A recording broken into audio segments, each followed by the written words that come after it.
Rogers.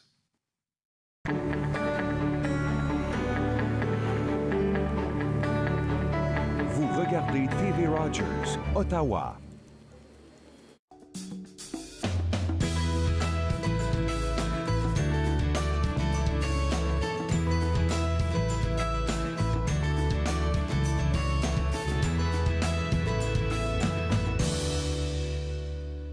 Bonjour et bienvenue entre nous, exclusivement sur les ondes de TV Rogers. Je suis Catherine Marion. Il me fait plaisir de passer la prochaine heure avec vous.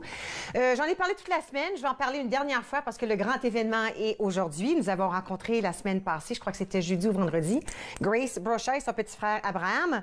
Elle a 11 ans. Lui, je crois qu'il avait 8 ou 9 ans. Et elle est la fondatrice, alors cette jeune fille de 11 ans, la fondatrice du 100 enfants Ottawa. Alors, il y en a eu d'autres à d'autres villes. Elle a découvert cette cause lorsqu'elle vivait à Halifax. Elle a réalisé qu'il n'y en avait aucun ici. Alors, elle a décidé d'apporter cet événement ici à Ottawa et ça se passe aujourd'hui. Alors, hier, pas seulement hier, mais cette semaine, j'ai vu, elle a fait la tournée des médias à Ottawa. Tout le monde l'ont accepté à bras ouverts parce que son histoire est vraiment magnifique, ce qu'elle souhaite faire. Alors, ça se passe aujourd'hui. Ce que je ne sais pas, et j'aurais dû vérifier rapidement avant de commencer l'émission, c'est s'il est trop tard pour s'inscrire. Mais je ne crois pas, puisque ça se passe en fin de journée. Il y a peut-être encore le temps de s'inscrire. Alors, il s'agit d'avoir entre 6 ans et 16 ans. On se présente à l'Hôtel de Ville aujourd'hui avec un 10 $ à la main. Et puis, 3 jeunes vont présenter 3 organismes, 3 charités. Et puis là, il y aura un vote. Et puis, les sous que tous les jeunes ont apportés iront à cette charité, là où le vote gagnant, si on veut.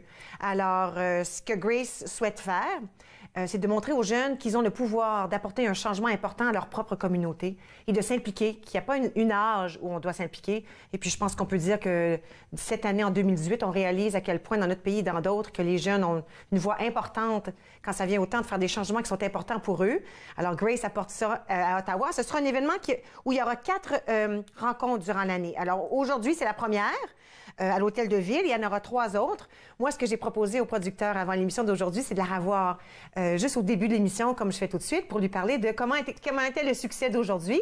J'espère qu'elle a eu son 100 enfants. Elle dit, c'est pas grave, peu importe le nombre d'enfants qui se présentent, ça risque d'être un succès puisqu'on donnera quand même des sous à une charité locale.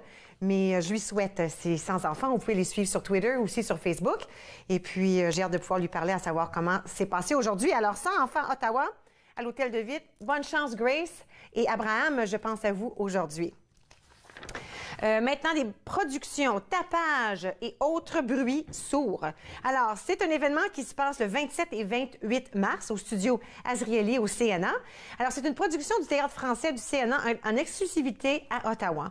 Alors, on appelle ça un happening décapant. Tout feu comme flamme, fait de paroles et de chuchotements destinés à célébrer en meute, la journée mondiale du théâtre.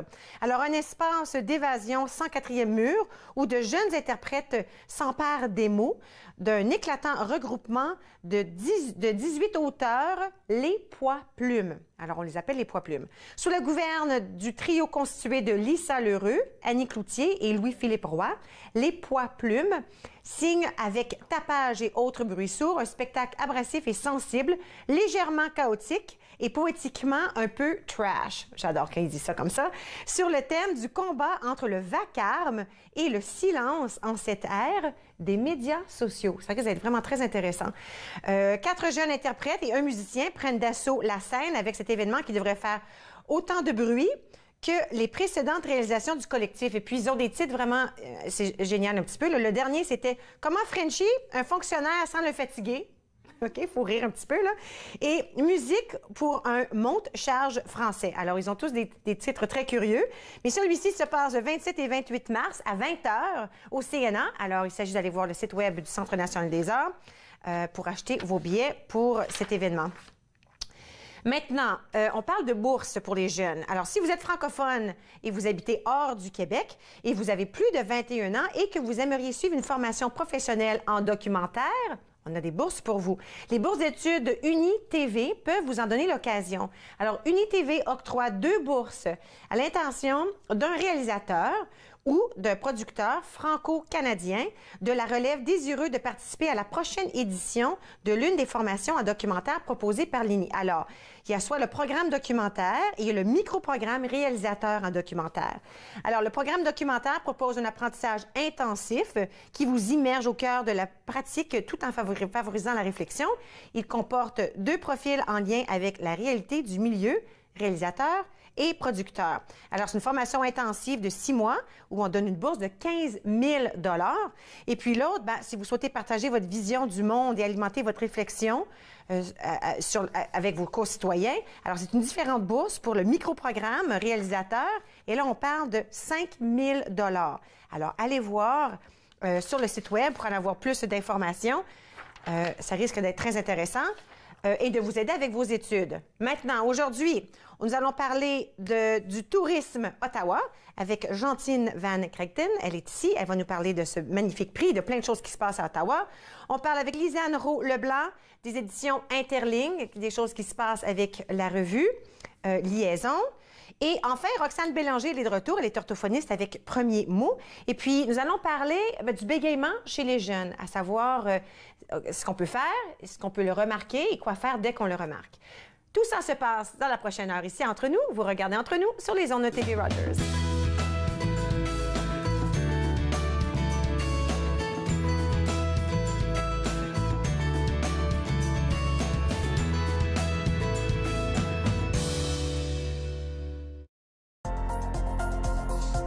L'émission suivante vous est présentée par la télétransportée Rogers. Profitez du contenu exclusif gratuitement. Disponible au www.rogersanyplacetv.com. Mon nom c'est Diana Ombé et je suis bénévole stagiaire à TV Runners. Je suis en majeure partie occupée de la Régie Plateau pour l'émission Entre nous et d'acquérir des connaissances sur le terrain. Ici, tout le monde est super sympa, on veut vous aider, on veut vous apporter votre soutien dans les différentes activités à mener. J'ai aussi apprécié le fait que c'est très convivial et qui donne la possibilité aux jeunes de pouvoir exprimer leurs talents et leurs passions. Je pense que Rogers est vraiment le meilleur endroit.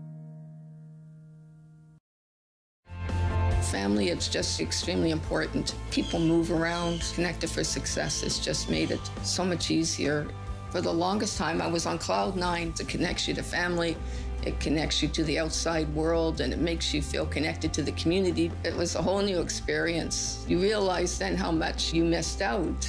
In fact, connect is my favorite word now. I love that word. It keeps me out of trouble.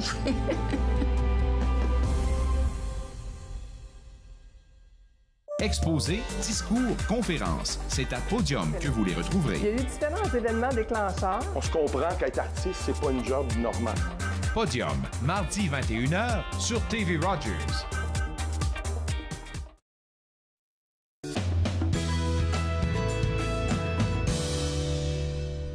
Vous êtes de retour entre nous sur les ondes de TV Rogers. Nous allons parler de tourisme Ottawa. Et avec moi, Jantine Van Cregten. Tu es directrice des communications avec Tourisme Ottawa.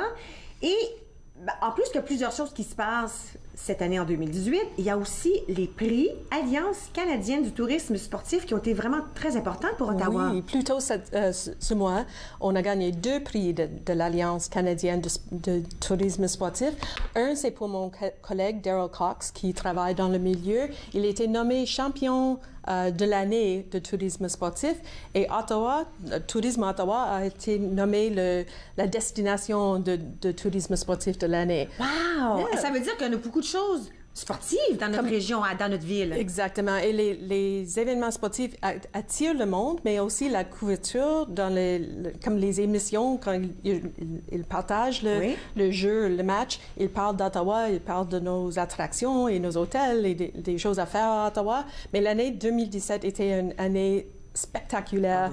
Ah oui. Ça a commencé avec le patinage canadien. Non, le patinage, le championnat canadien de patinage au mois de janvier. Oui. On a eu le Red Bull Crash Dice, une autre sorte de patinage. Oui. Elle pique pas mal, là. Oui. C'était incroyable. Ça, oui. Ça, c'était juste à côté du Château Laurier. Entre le Parlement et le Château Laurier. Exactement. Oui. Au-dessus des écluses du canal Rideau, c'était comme un photo op, un Instagram, un rêve d'Instagram. C'était super beau. On a on a eu des championnats d'athlétisme, de golf féminin, de curling, et n'oublions pas la Coupe Grey et la LNH 100 classique, le match extérieur. Oui, ça s'est passé sur la colline du Parlement. Ottawa a battu les Canadiens. Absolument, je l'ai vu. On était là, j'étais là en direct à ce match de hockey dehors. Il faisait froid, oui.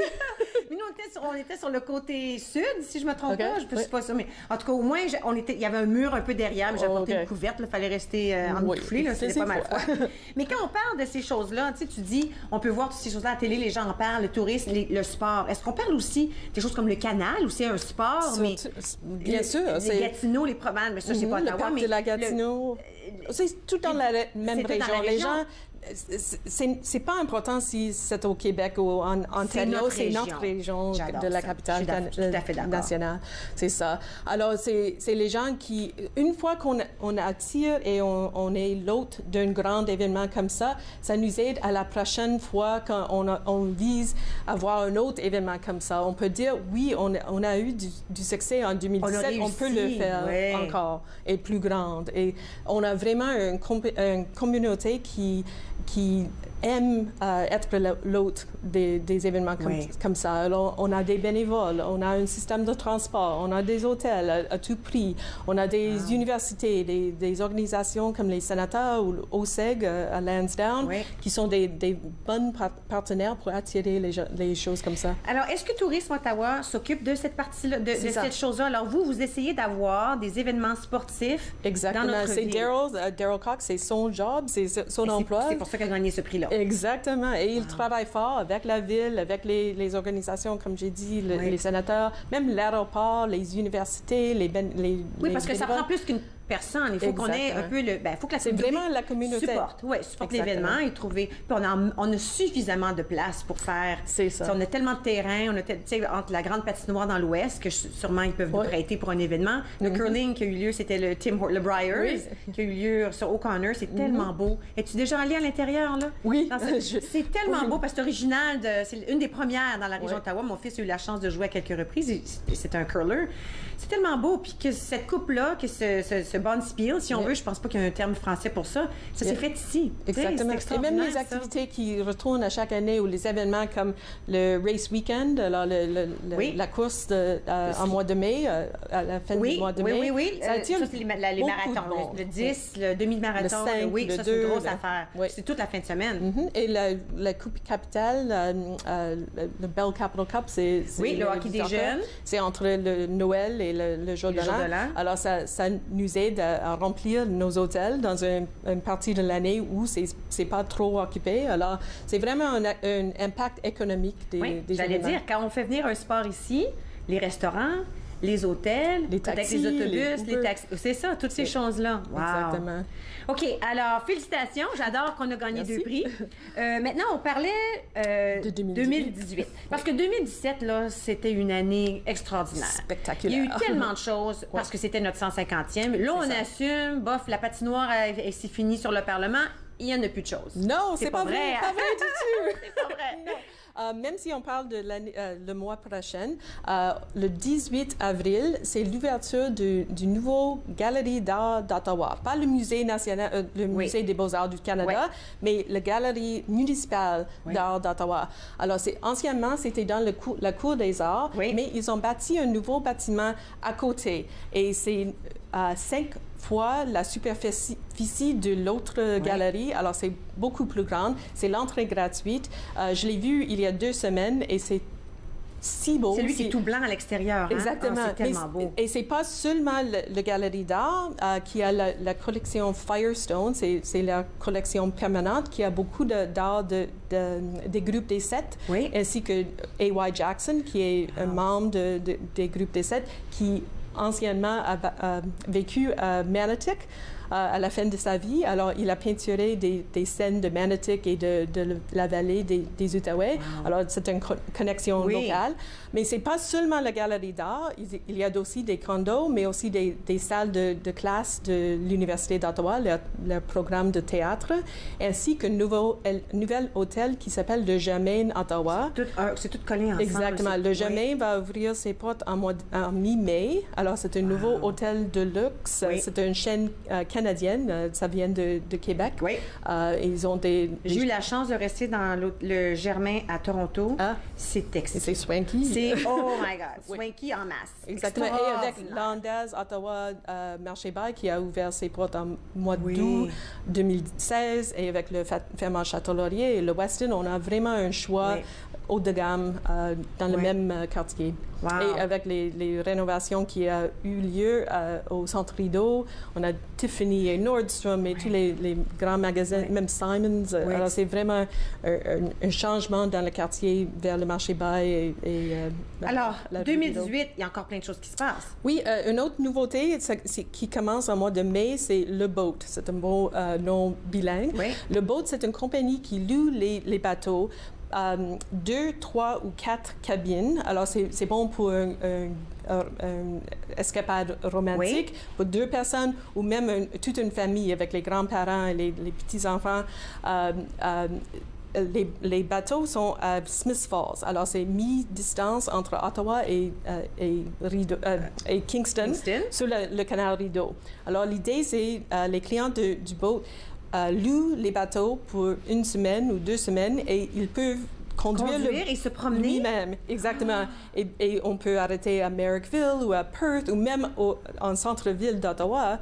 On peut laisser le boat, on peut se promener, prendre un verre, puis revenir et dormir sur le bateau. Wow!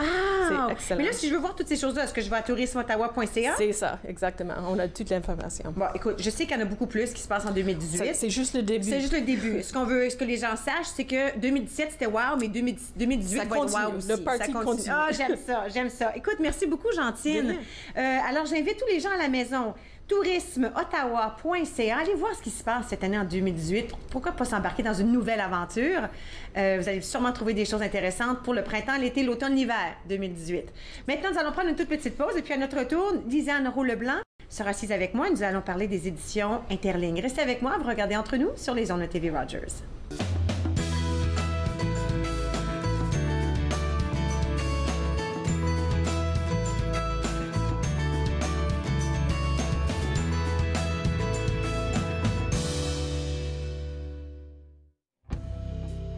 Seul dans notre chambre,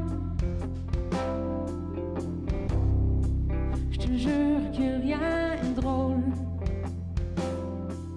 Les saisons changent, mais moi je reste pareil, comme une feuille à l'automne. Je te manque de sommeil.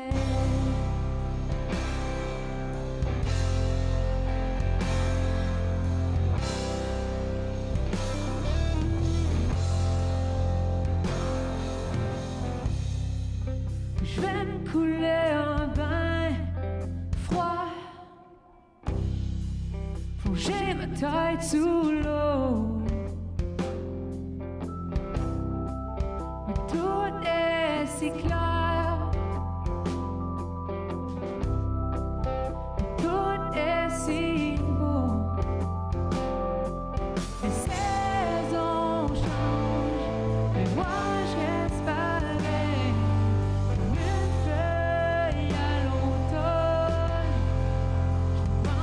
Sommeil.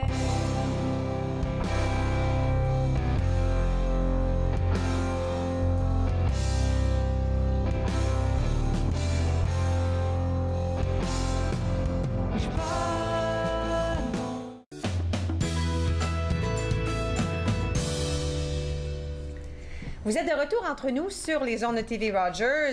Les éditions Interlignes, on les voit souvent ici. Et on parle de leur nouvelle parution, on parle de livres et on parle souvent de la revue Liaison. Lisanne Roux-Leblanc, elle est ici aujourd'hui. Bonjour. Puis là, on parle de la revue Liaison, mais là, c'est pas dans la même façon qu'on en a toujours parlé. Oui, je sais, il y a un petit côté triste cette fois-ci, hein, parce que c'est le dernier numéro qu'on a publié hier, le numéro 179. On a décidé de mettre fin à la revue parce que, ben, pour diverses raisons, surtout financières, en fait, on avait une baisse d'abonnés, une baisse de revenus publicitaires aussi. Puis là, avec ça, ça entraînait des coupes budgétaires un petit peu à chaque année. Là, depuis 8 ans, je dirais que c'était plus difficile là, pour nous de maintenir la revue, mais on le faisait quand même parce qu'on pensait que c'était une revue qui avait un rôle à jouer, un rôle important au niveau de justement faire la liaison entre les communautés francophones. Mais c'est ça, si on veut s'attarder à ça, le rôle un peu de liaison, l'évolution.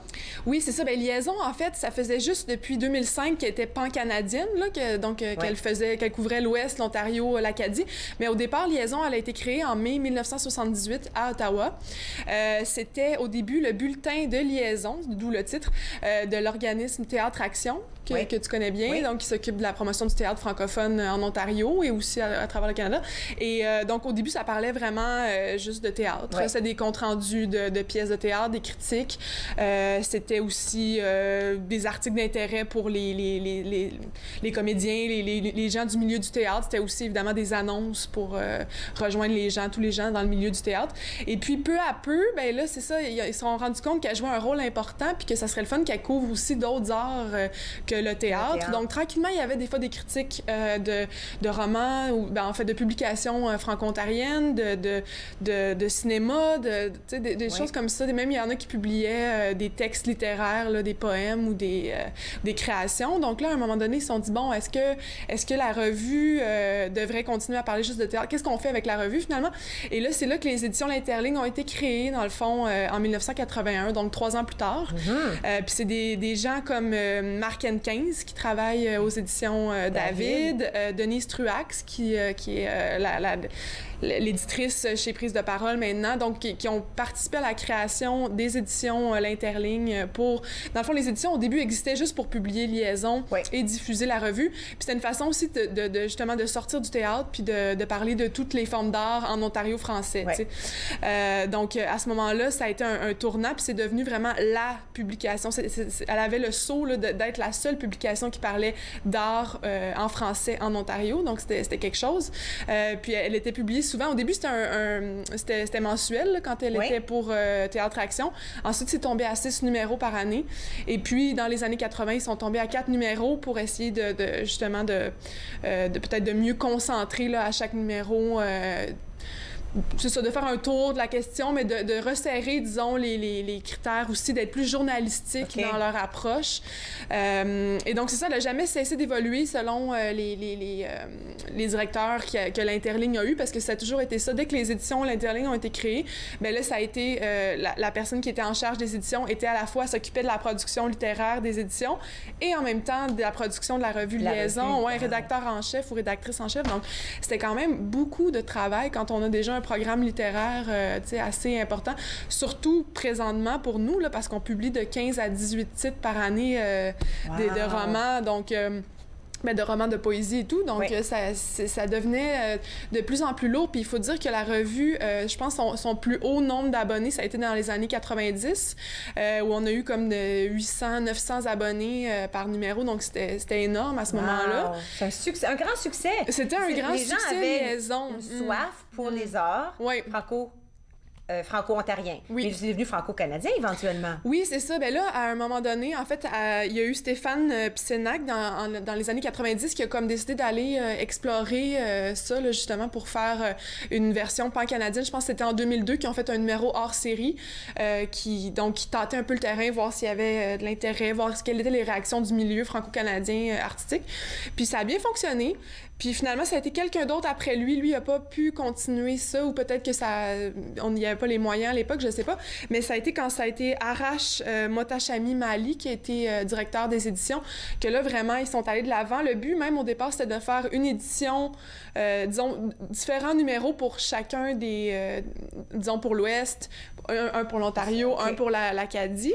Finalement, ça aussi, ça exigeait trop de moyens. Donc, on a plutôt décidé d'intégrer dans la revue Liaison un panorama, là, finalement, d'aller voir tout ce qui se passe les autres secteurs du Canada. Mais c'est sûr que même si on avait la volonté de voir ce qui se passait puis de parler de tout ce qui se passait au Canada, finalement, quand on regarde la revue, en général, on parlait beaucoup plus de ce qui se passait en Ontario, veut pas, parce qu'on est basé ici puis parce qu'on a nos liens aussi ici, mais on les développait, nos liens, puis on en avait aussi dans l'Ouest puis dans l'Acadie, là. Fait que c'est certain que ça laisse un vide. C'est très dommage. Oui, parce que quand on pense Liaison, ça existe depuis 1978. Oui, c'était notre 40e anniversaire, c'est ça cette année. Oh, oui. Mais c'est que vraiment, on est arrivé à un point, on a fait plusieurs campagnes d'abonnement dans les dernières années pour essayer d'aller chercher les gens, de leur dire c'est important que vous vous abonniez pour qu'on ait les moyens de continuer à produire Liaison. Et puis, il y avait une réponse des gens, mais elle n'était pas assez importante. Donc là, on s'est dit, qu'est-ce qu'on fait? Est-ce qu'on continue à mettre de l'énergie là-dedans? On n'est pas... aux éditions, on est 4 personnes, on est à personnel réduit. Comme je vous disais, on a le programme littéraire aussi à côté de la production des revues Liaison. Donc, ça faisait vraiment beaucoup pour nous. Puis là, on s'est dit, ben on est peut-être mieux. Peut-être que si on s'obstine à vouloir avoir des nouveaux lecteurs, mais si ça fonctionne pas, peut-être que Liaison répond plus à un besoin. En tout cas, sous cette forme-là, tu sais, c'est peut-être qu'elle est vouée à changer de forme. Mais pour l'instant, nous, tu sais, on arrête vraiment la production. On va pas faire de surprise dans 6 mois. On la ressort d'une autre façon, tout ça. Mais là, ça, c'est le dernier. Oui, ça, c'est le dernier numéro. Qu'est-ce qu'on retrouve à l'intérieur du dernier numéro, là? Bien, dans le dernier numéro, écoute, on a plein de choses. Je pense qu'on a justement réussi à ratisser très large. On a des trucs de l'Ouest. Il y a une pièce qui s'appelle Bibiche de Kinshasa qui a été jouée au Théâtre La 16e. On parle d'un film de gangster franco-manitobain qui s'appelle Mia. On parle, écoute, on a tellement d'affaires. Bien, notre dossier, c'est sur la chaîne du livre. Puis je pense que c'est quand même intéressant aussi dans le contexte, justement, où nous, on décide d'axer plus sur notre production littéraire aux éditions L'Interligne. Donc, ça explique vraiment... C'est un long dossier, mais super intéressant sur, tu sais, comment ça se passe, comment on réussit à avoir un livre entre nos mains. C'est quoi, qui sont tous les acteurs de cette chaîne-là, comment on produit le livre, la distribution, l'édition, la production, etc. Fait que ça, c'est super intéressant. Puis, je veux que les gens sachent toutes les images à l'intérieur. Il y a plein de couleurs à l'intérieur. Il y a du noir et blanc, il y a des couleurs. Maintenant, on était rendu en couleur aussi, c'est ça. Oui, c'était vraiment... On va continuer après la pause. Tu restes avec moi? Oui, OK, bougez pas, vous regardez Entre nous sur les ondes de TV Rogers. On revient dans un petit moment.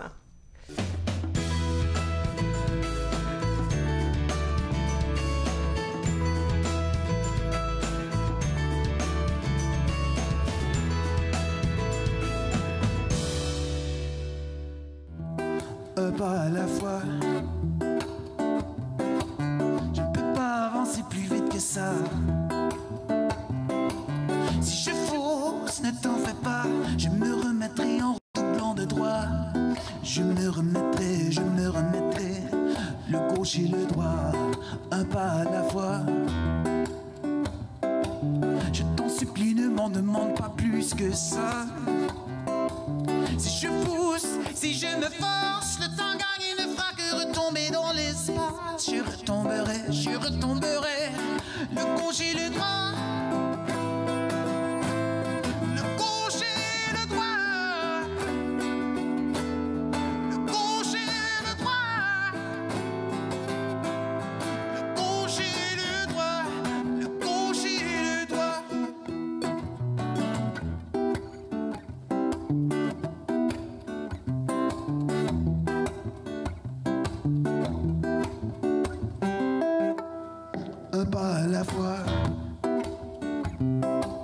C'est comme ça que je rentrerai chez moi.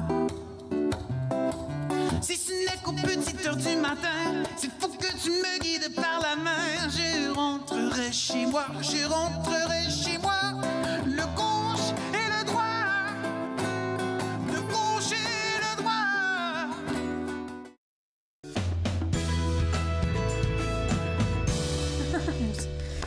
Vous êtes de retour entre nous sur les ondes de TV Rogers. Lisanne Roux-Leblanc, toujours avec moi. Vous savez, c'est la fin de Liaison.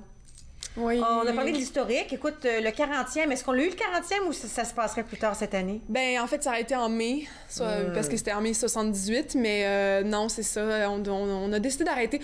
On a décidé de se dire, on a eu 40 belles années de Liaison. On a joué un rôle important pendant 40 ans. Maintenant, on se dit peut-être que notre rôle, on l'a fait. On a fait notre mission, finalement. Peut-être qu'on peut se féliciter pour ça, puis on passe à autre chose, puis c'est correct, tu sais. Puis on espère qu'il y a des gens qui vont reprendre le flambeau, ne serait-ce que sans avoir le nom de Liaison, là, mais tu sais, avoir un site web, d'autres publications, peut-être plusieurs petites publications à travers le Canada qui vont faire de la critique comme on le faisait, parce que liaison, les commentaires que j'ai eu beaucoup, c'est au moins vous aviez un regard critique, tu sais, parce que c'est vrai que vu que c'est un petit milieu, le milieu artistique franco-ontarien, mais aussi franco-canadien, ben à un moment donné, on peut avoir peur de faire mal aux gens en critiquant ou, tu sais, de se mettre des personnes à dos, mais nous, on a toujours été, tu sais, on a été critiques, on était honnêtes, puis des fois, ça plaisait pas, mais en général, les gens appréciaient parce que, tu sais, ça en prend un regard critique aussi sur les productions artistiques, puis c'est ça qui est dommage pour Liaison, mais c'est ça, on était rendu à 240 abonnés, dont le 2/3 était payant seulement, donc le reste, c'était des gens, des partenariats ou des collaborateurs qui avaient un abonnement, puis c'est bien correct, c'est parfait, mais c'est juste qu'à un moment donné, on n'arrive plus à... C'est ça, on avait de la difficulté, la revue battait de l'aile, puis on essaie de la placer en librairie, puis il y avait peu de placements aussi. C'est ça, parce que on veut dire aux gens qui peuvent se procurer le dernier numéro, de garder en souvenir si on veut, d'autant plus lire les critiques intéressantes à l'intérieur. C'est un super beau numéro aussi. On a une entrevue avec Denise Truax, dont j'ai parlé tantôt, qui est une des fondatrices finalement de Liaison puis de l'Interligne. Fait que je trouve que notre numéro a un bon mélange d'histoire, on revient sur nos racines un peu sans dire qu'on s'apitoie ou qu'on est triste, mais donc on a une rencontre avec Denise Truax, puis en même temps, ben, il y a les résultats du concours là, dont j'étais venue parler, de jeunes critiques. Oui, sont-ils là? Oui, ils sont plus loin vers la fin, donc on a les 3 critiques, donc ça c'est l'avenir. Un petit mini rappel de ce que c'était. Oui, c'est ça, ben, on avait lancé un appel pour que les jeunes de 17 à 25 ans écrivent une critique d'une production artistique franco-canadienne, et on a eu quand même... Non, c'est... je sais plus trop c'est où. Attends, c'est un petit peu plus loin. Mais c'est ça, donc on a eu une dizaine de textes, puis on a choisi, c'est juste là, c'est les trois gagnants, donc vous pouvez lire ça dans la revue, puis franchement, il y a du talent, puis c'est beau à lire, donc ça donne espoir, tu sais. C'est certain qu'on se dit, au moins on a donné un petit coup de pouce à la relève. Super. Puis... Alors, Emmanuel Gingras...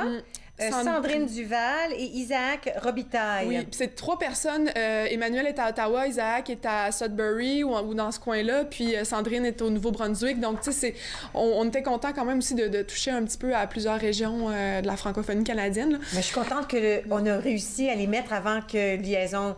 Oui, exactement. Oui, c'est ça. C'est un grand concours, c'est intéressant, oui, c'est ça. On a eu beaucoup de plaisir. On aurait aimé aussi refaire le concours, mais là, que veux-tu, c'est comme ça. Mais il y aura des imaginations. On peut peut-être... Il y aura des choses. Oui, c'est ça. Mais nous, on va se concentrer sur nos activités d'édition, puis on a beaucoup de choses là, qui s'en viennent. On a relooké nos collections. Là, je les ai pas avec moi parce qu'ils sont pas encore sortis, mais notre collection Poésie-Théâtre, on l'a relooké. Ça va sortir en avril. Je viendrai vous le montrer. Ou ça sera l'auteur qui sera là. Les romans aussi vont changer. Tu sais, on essaie de dynamiser, de mettre plus d'énergie sur notre catalogue d'auteurs puis sur nos futures publications, puis faire rayonner nos auteurs franco-ontariens en dehors des frontières. Comme par exemple, c'est ça, j'ai apporté le roman de Blaise Ndala qui est d'Ottawa. J'irai danser sur la tombe de Senghor. Oui, c'est ça. Ça date de 2014. Ça a été un très bon succès, finaliste à plusieurs prix. Mais c'est surtout que là, ce qui est le fun, c'est qu'il va être adapté au cinéma, ce roman-là. Wow. Et puis, là, c'est ça, j'ai oublié le nom du réalisateur, mais c'est un réalisateur très connu. Je crois qu'il est d'origine algérienne. Il a fait quelques films en France. Et puis là, ça va être fait à Hollywood. En tout cas, c'est la grosse chose. Donc, c'est des choses comme ça, tu sais, vendre les droits cinématographiques d'un roman ou, tu sais, on a des romans qui sont présentement traduits en russe. On veut travailler sur des choses comme ça en se disant, on a tellement des bons auteurs ici en Ontario, on veut les faire connaître en dehors justement de l'Ontario et du Canada. Donc, dans la francophonie, aller dans les foires internationales, être plus présent dans les salons du livre, des choses comme ça. Des choses qui faisaient qu'on mettait un peu moins d'accent parce qu'on avait Liaison puis que c'était difficile de la porter à bout de bras, surtout depuis les 8 dernières années. Tu sais. Donc, c'est maintenant le travail qu'on veut faire, là, tu sais. Alors ça, ça parle de quoi à peu près, là? C'est une histoire d'amour? Ça se passe au Congo. Non, c'est vraiment très, très bon. C'est très bien écrit. C'est l'histoire le combat du siècle. Je sais pas si ça dit quelque chose entre Mohamed Ali et George Foreman, qui s'est passé au Zaïre en 1974. Le Zaïre, l'ancien nom du Congo. Et donc, il y a ce combat-là qui se passe, mais il y a aussi un narrateur, toutes ces histoires aux alentours. C'est extrêmement bien construit, un style vraiment ils veulent en faire un film. Donc, c'est ça, c'est des choses comme ça. On a des reconnaissances aux éditions L'Interligne, puis on veut les faire fructifier, on veut se déployer à notre plein potentiel, finalement. Pas qu'on manque de temps, est-ce qu'on veut dire? Oui, bien ça, je l'ai apporté juste parce que c'est une de nos nouveautés aussi, puis c'est un bon roman aussi, très, très original, avec une voix très poétique. C'est l'aventure d'une muse perdue. Ouais, l'aventure d'une femme à Paris dans les années 80, une jeune femme qui a différents... En fait, c'est un peu tragique là, parce qu'elle s'en va elle se rend jusqu'à la folie, mais c'est super plaisant à lire aussi. Donc, on veut faire découvrir finalement notre catalogue. Je trouve que l'image, c'est génial, l'image. Oui, c'est ça pique la curiosité. Hein. Mais là, on va avoir des couvertures un peu différentes là, pour l'avenir. Tu verras ça, Catherine. Oui, j'ai hâte. C'est un peu moins imagé, mais tout aussi, j'espère, avec un design aussi beau. Mais ce qu'on veut dire, c'est que oui, Liaison prend fin, mais les éditions Interligne ne prennent pas fin. Non, exactement. Il y a quand même des bons livres francophones qu'on peut trouver ici à Ottawa, dans les librairies, effectivement, ou interligne.ca. Sur notre site interligne.ca. Même chose pour Liaison. Si on veut avoir la dernière édition, la dernière parution de Liaison, c'est peut-être plus facile en ligne, puisqu'il n'y en a pas beaucoup dans les librairies. Non, c'est ça. Il devrait en avoir à la Librairie du Soleil, mais pour le reste, je ne sais pas les placements. Peut-être au coin du livre aussi. Interligne.ca/liaison. Oui. Puis on peut se procurer le tout dernier puis le garder comme souvenir. Oui. Puis on garde de très beaux souvenirs de Liaison. On est triste d'arrêter, mais on avait simplement plus le choix. Il faut le faire. Moi, je suis contente. On a eu la chance d'en parler à plusieurs reprises depuis le début de la saison. Merci de m'avoir donné cette occasion. Oui, absolument. Puis je vous souhaite succès à Interligne dans vos prochains projets, parce que là, ça laisse peut-être la place pour quelque chose de nouveau, une nouvelle création. Là. Oui. On ne sait jamais, hein, les choses peuvent germer juste comme ça, sans le savoir. Oui, on l'espère. Merci. Merci beaucoup. Merci beaucoup, Lisanne. Bon, alors, comme j'ai dit, le tout dernier Liaison, vous pouvez le trouver à interligne.ca. On a mis l'adresse à l'écran. Peut-être que vous le trouverez en librairie aussi, si vous y allez. Et, comme toujours, plein de nouvelles parutions. On peut toujours trouver ça sur leur site Web. Nous allons prendre une toute petite pause. Et puis, à notre retour, Roxane Bélanger, orthophoniste avec Premier Mot, s'asseoira avec moi. Restez avec moi. Vous regardez Entre nous sur les ondes de TV Rogers.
Vous êtes de retour entre nous sur les ondes de TV Rogers. Roxane Bélanger, notre chroniqueuse régulière. Tu viens nous voir à tous les mois, j'aime ça. Orthophoniste, Premier Mot. Et puis, j'aime parce qu'on s'attarde plus ou moins au langage chez les enfants. C'est ça. Et puis, aujourd'hui, on veut parler de bégaiement. Alors, ma première question pour toi, c'est... Comment est-ce qu'on peut reconnaître la différence entre un bégaiement et puis l'hésitation qu'ont souvent les jeunes ou la difficulté qu'ils ont à prononcer des mots? Écoute, ça m'arrive encore à mon âge. Mais, tu sais, en âge préscolaire, des fois, on ne prononce pas toujours toutes les choses très bien ou ça nous prend quelques reprises avant de le dire comme il faut. Comment on sait la différence? Exactement. Alors, nous-mêmes, comme adultes, on a des moments où il y a des hésitations qui sont considérées normales. C'est pas du bégaiement, mais c'est des hésitations normales. Et chez les enfants d'âge préscolaire, entre entre 2 et 5 ans plus particulièrement, on va voir apparaître des périodes où il va y avoir de plus grandes hésitations, des hésitations normales. Et à défaut de savoir, de distinguer entre les deux, les parents vont dire « Ah, bien, mon enfant a peut-être un problème de bégaiement. » Alors, qu'est-ce qu'un vrai problème de bégaiement? C'est vraiment une interruption ou une altération, si tu veux, du flot de la parole. Si on pense à un boyau d'arrosage, et on ouvre l'eau coule à travers le boyau. Si on pile dessus, ça arrête le flot. Et c'est un petit peu ça. Le bégaiement, c'est quand il y a un arrêt, un blocage ou un prolongement qui fait que la fluidité de la parole, elle est altérée. Alors, chez les personnes qui sont de vrais bègues, on va voir apparaître certains comportements comme des répétitions de parties de mots, des blocs ou des prolongements. Par exemple, si je dis « je vais au magasin », chez des enfants, on va voir une répétition au milieu du mot. « Je vais au magasin ». Alors, ça interrompt le flot. Des blocs. On voit une petite tension au niveau des lèvres. « Je vais au magasin ». Il n'y a pas de son, mais on voit... Ils se tiennent longtemps. C'est ça. Il y a une interruption. Ou un prolongement, par exemple, où on va faire « je vais au magasin ». Alors, il prolonge un son, il étire un son, et ça cause encore là une interruption au niveau du flot de la parole.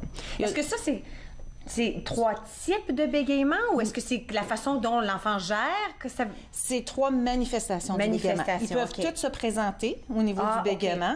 Ils peuvent faire plus de prolongements ou de blocs ou ils peuvent faire plus de répétitions de parties de mots. Et il y a d'autres manifestations, mais c'est les plus grands comportements qu'on voit.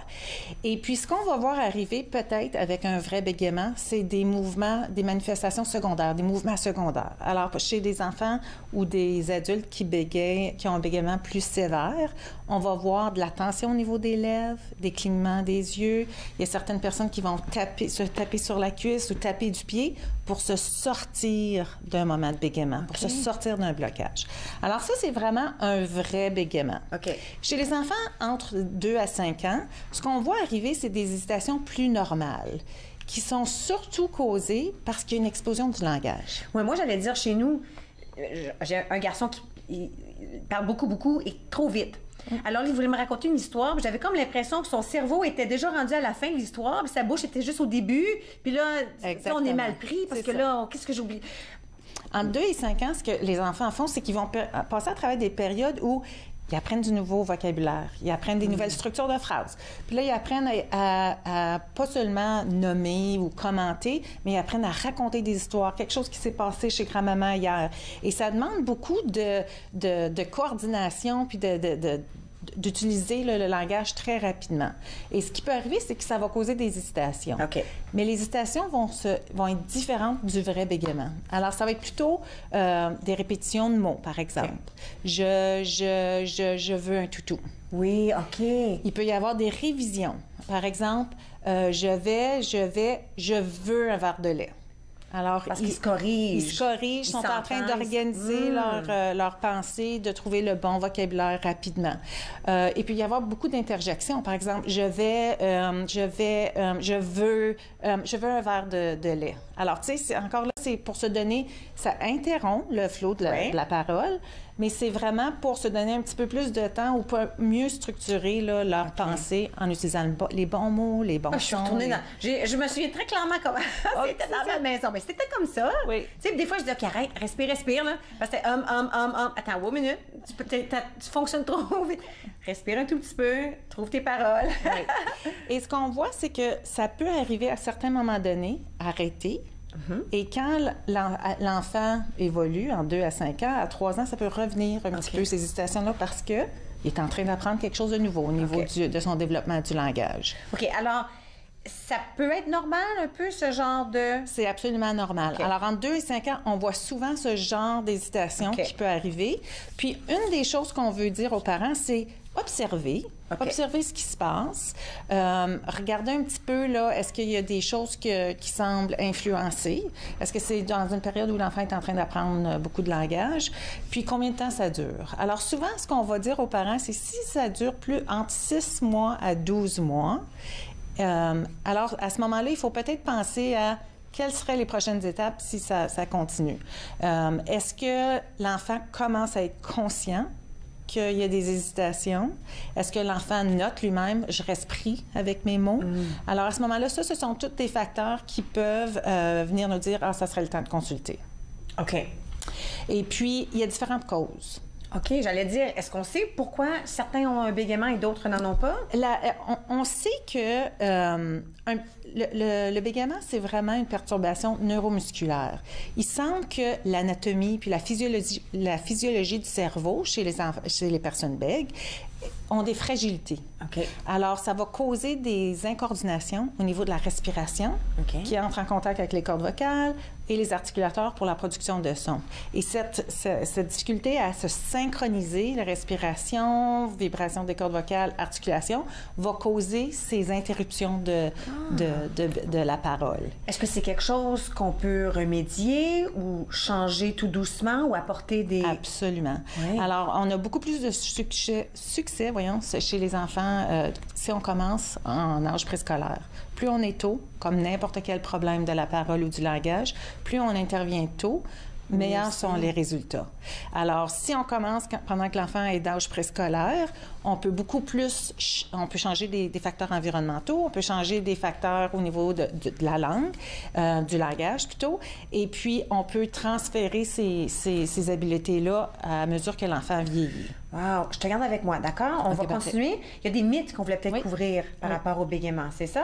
Bon, alors, je garde Roxane avec moi. Et puis, j'espère que vous allez rester aussi. Vous regardez Entre nous sur les ondes de TV Rogers.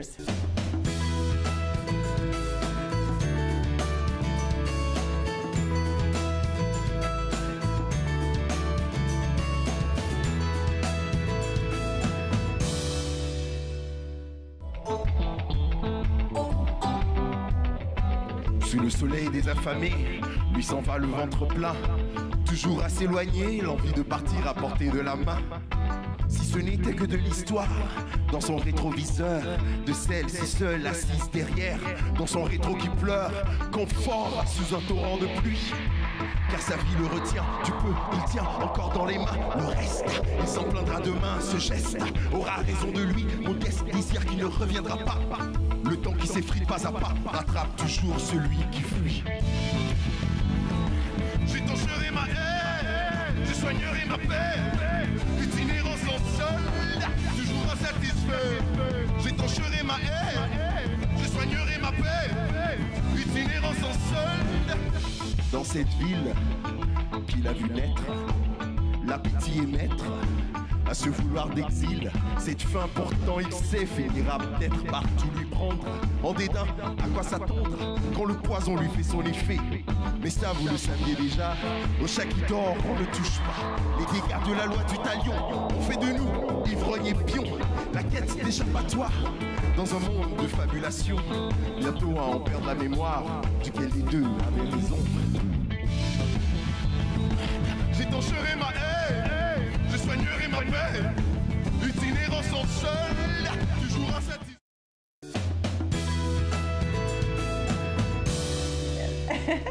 Vous êtes de retour entre nous sur les ondes de TV Rogers. Je parlais avec Roxane durant la pause. On parle de bégaiement. Et puis, les signes qu'on peut peut-être remarquer, comment on peut peut-être observer, les choses à faire pour aider. On va en parler encore tantôt, mais je voulais savoir, est-ce que c'est quelque chose qui s'attarde plus aux filles ou aux garçons? C'est égal? Vraiment, ce qu'on voit arriver, c'est il y a beaucoup plus de garçons qui bégayent que des filles. Okay. C'est 4 pour 1, même 5 pour 1 selon. Pourquoi? Il semble qu'il y ait des prédispositions génétiques et même héréditaires, puis on va en parler pendant les mythes, mais ça semble être plus fréquent chez les garçons que les filles. Et il y a à peu près 5 % de la population qui va présenter un problème de bégaiement. C'est quelque chose que j'ai déjà entendu que c'est quelque chose. Je sais que nous, on s'attarde aux enfants, mais des fois, quand les gens ont un événement traumatique, que c'est quelque chose qui peut arriver par rapport à un événement traumatique, est-ce que ça peut être vrai pour les jeunes aussi? Bien, c'est exactement. C'est un des mythes. Ah, tu vois? Alors, oui. D'abord, OK, pourquoi ne pas commencer avec les mythes? OK, je laisse tomber ça. Alors, on a des mythes. Le bégaiement est causé par un événement marquant. Ah, c'est le premier en plus! J'ai pas lu mes feuilles! C'est comme la connexion mentale. Oui, c'est ça. Alors, OK, le bégaiement peut être causé par un événement marquant ou traumatisant dans l'enfance. Alors, souvent, on entend les parents qui vont dire « Ah, ils ont pu voir le bégaiement associé à un événement marquant comme la naissance d'un nouvel enfant, un déménagement, une séparation. » Mais vraiment, dans la réalité puis les recherches, ce n'est pas l'événement qui va causer le bégaiement. OK. Mais il y a des fragilités au niveau du cerveau puis des prédispositions d'un enfant bègue ou d'une personne bègue et des prédispositions chez une personne qui va faire en sorte que quelqu'un va être plus fragile à développer le bégaiement pour différentes raisons. Okay. On sait que c'est un problème neuromusculaire, un problème de coordination, respiration, la tension au niveau des cordes vocales puis l'articulation. Mais ce qu'on voit là, c'est un petit peu... C'est comme si... Je vais faire une analogie. Oui. On a un seau d'eau, puis il y a des gouttes qui tombent dedans. Certaines gouttes, c'est l'environnement. Tout se passe vite. Il y a beaucoup de personnes dans la famille. On parle sans prendre le temps de donner le tour à tout le monde. Oui. Des facteurs environnementaux, des facteurs linguistiques. On a peut-être un problème de langage, on a peut-être un petit retard de langage qui fait que c'est encore plus difficile d'organiser ces mots en phrases, ces phrases en conversation. Il y a des facteurs génétiques. On voit que dans certaines familles, quand il y a une histoire familiale de bégaiement, les enfants sont plus à risque à développer un bégaiement. Okay. Alors, puis ça peut être la personnalité de l'enfant. On a peut-être là, une tendance à plus observer ou plus être sensible aux commentaires des autres. Alors, chaque manifestation, c'est comme une goutte dans le seau. Puis à un moment donné, si on ne redistribue pas l'eau déborde. Oui. Et l'eau qui déborde, c'est le bégaiement. Alors, des fois, c'est un ensemble de facteurs qui va faire que le bégaiement va se présenter chez quelqu'un et pas chez une autre personne. Alors, c'est pas le traumatisme comme non, tel, ce n'est pas un traumatisme, c'est ça. Alors ça, c'est faux. C'est ça. OK. Le bégaiement est causé par la gêne. Alors, ça aussi, c'est un mythe. Le bégaiement n'est pas causé par la gêne. Avec le temps, par exemple, les enfants vont devenir de plus en plus alertes au fait qu'il y a des changements, au fait qu'il y a des différences entre la façon dont eux parlent et peut-être leurs amis ou leurs frères et sœurs. Et là, peut-être qu'ils deviennent timides. Là, ils deviennent plus timides, ils deviennent plus anxieux dans une situation où ils doivent parler et ça va aggraver le bégaiement. Alors, on va beaucoup travailler des stratégies de respiration, puis pour diminuer le stress, c'est ça, puis encourager un flot de parole qui est plus fluide. OK. Alors ça, c'est faux. Les personnes qui bégayent sont des personnes simples d'esprit, moins intelligentes que la moyenne. Mais ça, on sait que c'est faux. C'est faux. Il y a eu un grand roi en Angleterre. Le roi VI, le père d'Élisabeth. Il n'y a pas de difficulté, ce monsieur-là. Il y avait un grand problème de bégaiement et d'ailleurs, ça l'a fait, l'histoire a l'objet d'un film, The King's Speech. Oui. Et on voit la relation du roi VI qui travaille avec un orthophoniste pour gérer son bégaiement. Et il y a plein d'autres personnes célèbres. Je suis allée fouiller les internets pour trouver. Et le plus grand esprit scientifique, Albert Einstein, était une personne qui bégayait. Il y a des acteurs qu'on connaît récemment, Emily Blunt, Julia Roberts, Marilyn Monroe, sont tous des personnes qui... L'autre, le petit roux, là. Le petit roux qui est tatoué. Le chanteur, Ed Sheeran. Oui, a été bec et pourtant, ça ne l'a pas empêché là, de développer ses capacités puis de chanteur puis d'avoir beaucoup de succès. Alors ça, c'est vraiment un mythe qu'il faut absolument dire à tout le monde. Tout à fait d'accord. Les personnes qui bégaient le font parce qu'elles parlent trop vite. Ça, c'est différent, ça. Oui. Parce que ça m'arrive, moi, des fois, là, quand je raconte une histoire, puis...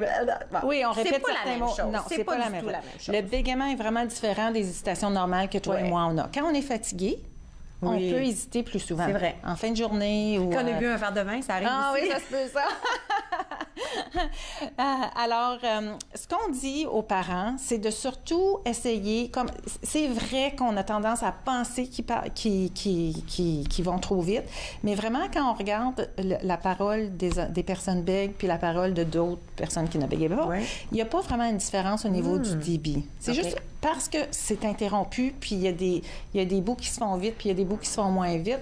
Ça donne l'allure, ça donne l'apparence que... OK. Alors, à ce moment-là, ce qu'il faut, surtout avec les enfants d'âge préscolaire, voyons, j'ai de la misère moi-même à avoir une parole fluide, c'est de les encourager à peut-être imiter un débit de parole ralenti pour montrer à l'enfant qu'on a tout le temps pour l'écouter puis pour échanger avec lui.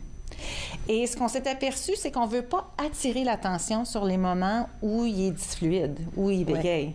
On veut surtout attirer l'attention quand il y a une parole facile, une parole qui coule. Alors, quand on utilise des commentaires ralentis, prends ton temps, respire, ça, c'est pas des stratégies qui aident. Ça a été démontré que on le fait tous, là, à certains moments donnés. On ne devrait pas. Mais c'est pas des stratégies qui sont aidantes. Parce que là, tu es en train de pointer l'erreur. Tu es en train d'amener l'attention sur l'erreur. Pas l'erreur, mais sur la difficulté, si on veut. Et surtout en âge préscolaire, on veut pas faire ça parce que plus l'enfant va commencer à penser « Ah, pourquoi qu'elle me dit ça? Qu'est-ce qui m'arrive à moi? » Là, ça peut engendrer peut-être comme un genre d'interaction. Ici, il est déjà fragile, ça va juste aggraver la situation possiblement. Bon. C'est pour ça qu'il faut parler avec quelqu'un comme toi, parce que moi, j'aurais fait ces erreurs-là. Bon, ensuite, on a un dernier. Le bégaiement persiste pour toute la vie. Il n'y a rien à faire pour le traiter. Alors ça, c'est faux. Et plus on agit tôt, plus on a de chances à passer par-dessus. Mais même si on commence là, à l'âge scolaire, il y a beaucoup de choses qu'on peut faire. Okay. Alors, une des approches qu'on utilise, c'est vraiment une approche qui a été développée en Australie, Lidcombe, avec les plus jeunes, où vraiment on va faire des petites analogies. On va dire, utilise ta voix de la tortue. Où on veut voir là, ta voix qui coule. Là, tu viens d'utiliser ta voix là, qui a peut-être un petit peu, c'était rocailleux, là. Il y a eu des petits heurts, là, des petites difficultés. Alors, on va faire des associations comme ça, puis on va travailler au niveau où l'enfant est. Alors, si c'est un enfant plus jeune, on va travailler à réduire un petit peu le langage qui est utilisé. Plus on utilise des phrases courtes pour des enfants plus jeunes, plus il va être fluide. Alors, puis là, on va bâtir ses habiletés à utiliser cette parole-là qui est fluide, qui est douce, qui coule, dans des plus grands contextes. Je vais le garder avec moi jusqu'à la fin aujourd'hui. C'est beau? Alors, Roxane reste avec moi. On va continuer une conversation par rapport au bégaiement. Vous regardez Entre nous sur les ondes de TV Rogers.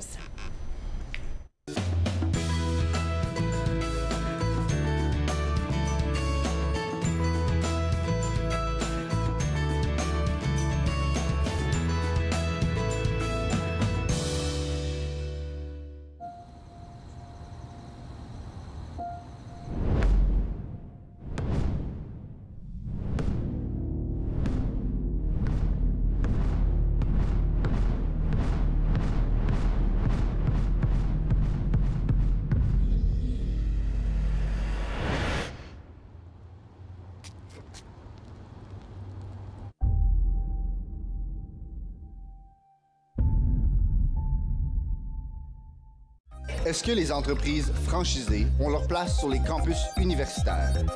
Et donc, devrions-nous les bannir? Pour en savoir plus, écoutez Riposte, votre émission de débat. Riposte, jeudi 19h sur TV Rogers. Ça m'aide à courir. Ça m'aide à nager.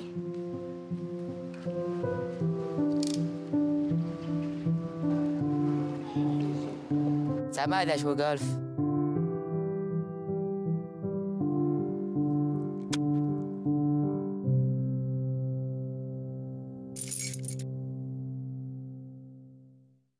Dans la prochaine émission, je rencontre Nathalie Bernardin, la directrice générale de l'Association des professionnels de la chanson et de la musique. Elle nous parle de sa famille à Winnipeg et celle de la PCN. Suivez-moi, jeudi 20h sur TV Rogers. Vous êtes de retour entre nous sur les ondes de TV Rogers. Roxane Bélanger, toujours avec moi, orthophoniste avec Premier Mot. On parlait de bégaiement, c'est tellement intéressant. J'aime qu'on s'est défait des mythes. J'aime aussi qu'il y a des choses qu'on peut faire. Alors, aux parents, on dit, quelles sont les stratégies? Oui. Que ce soit un bégaiement, un vrai bégaiement, ou une période où l'enfant hésite, on veut que le parent porte attention sur ce que l'enfant dit et non la façon dont il dit. Okay. Alors, on arrête ce qu'on fait pour vraiment montrer à l'enfant, je suis présent avec toi, tu as toute mon attention. On partage, on répète un petit peu avec lui une voix qui est plus allongée, puis on l'encourage avec nos yeux, avec notre façon positive de l'aider. Ouais. Alors, l'idée, c'est de rester positif. C'est ça. Mais on peut toujours aller chercher de l'aide chez Premier Mot. Oui, c'est ça. À Premier Mot, www.premiermot.ca. Oui. Puis ils peuvent utiliser l'outil de dépistage pour aller voir si l'enfant répond. Et puis, on voulait montrer ça rapidement avant la fin. Oui, parfait. On parle de quoi là, dans ça? Ça, c'est comment aider. Il y a d'autres stratégies pour comment aider un enfant qui bégaye, puis comment aller chercher de l'aide. Puis ça, est-ce qu'on peut trouver ça sur le site web aussi? Sur le site web de Premier Mot. Super! Alors, on va inviter tout le monde à aller voir premiermot.ca pour trouver de l'aide, chercher de l'aide par rapport à leurs enfants. Merci beaucoup, Roxane. OK, c'est déjà fini aujourd'hui. Ça passe tellement vite. Demain, eh bien, c'est vendredi. On va parler de choses pour les jeunes, on va parler de sport, on va parler d'étiquette. On se retrouve à la prochaine.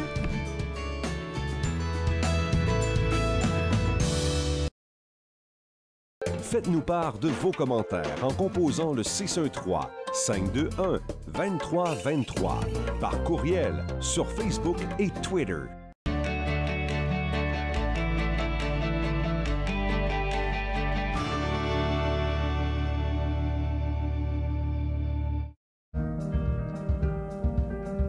Mon nom c'est Zachary, puis je suis bénévole coop à TV Rogers.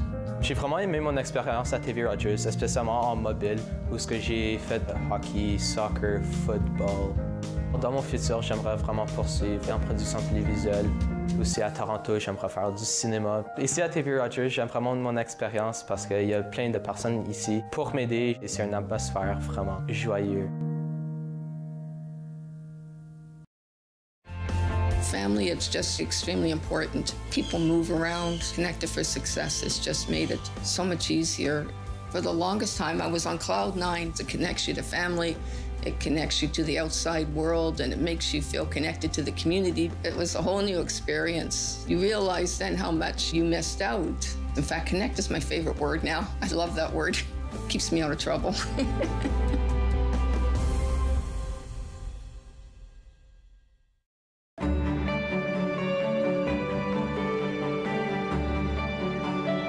Vous regardez TV Rogers, Ottawa.